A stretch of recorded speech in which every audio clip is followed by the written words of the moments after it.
What if kasama ako ng amo ko papunta ng Greece as a tourist visa? Then plan ko po mag-Spain for good. Need po ba ng consent ng amo ko pagpunta ng Spain? Iaas po ba yun sa airport upon checking? Sa totoo lang, hindi ito advisable na gawin ng mga kababayan natin na isinasama ng kanilang mga amo sa bakasyon pagpunta dito sa Schengen area. Lalo kung mabait ang inyong amo. Nagtiwala sa inyo at madadami kasi ang mga kababayan natin na wala namang plano na gawin ang ganyang bagay. Kasi hindi na magsasama ng Pinay ang mga amo kapag magbabakasyon sila dito. Dahil iisipin ng mga amo na baka tatakas din ang katulong nila. Marami na tayong mga kababayan ang gumawa niyan. Mga kababayan natin na isinama ng amo dito, tulad sa Marbella, Malaga, may ilan dito na sa mismong Madrid, Spain pa.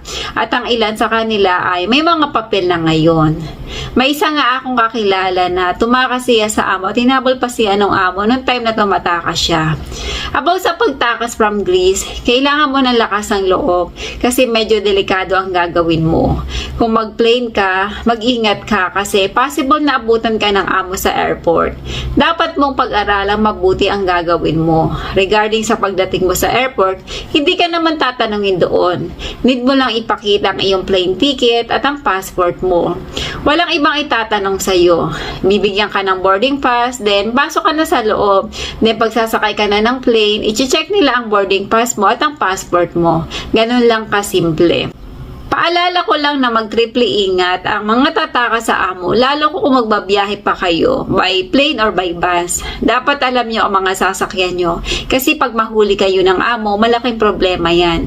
Hindi na kayo pagkakatiwalaan ng amo at baka pagbalik nyo sa bansa kung saan kayo galing ay pauwiin na kayo sa Pinas. Pag-isipan nyo mabuti. Sa totoo lang, hindi yan magandang gawain. Pero kung desidido na kayo, wala naman tayong magagawa.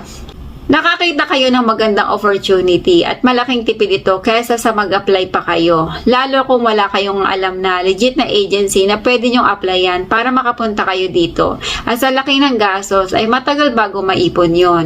Naiintindihan ko naman na sa tagal nyong pagtatrabaho sa mga amo, ang ilan ay walang increase sa sahod.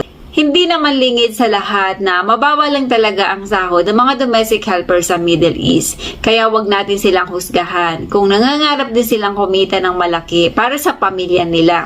Yun nga lang sa hindi tama at patas na paraan. Good luck sa gagawa nito. Pag-aralan at pag-isipang mabuti at samahan ng dasal na i-guide kayo sa gagawin nyo. Mega shoutout sa nagpa-member sa aking YouTube channel na si Estrella Caniete, Das Saint, JR Solero, ko si Jameson Mac at si Joanne Bautista. Maraming salamat!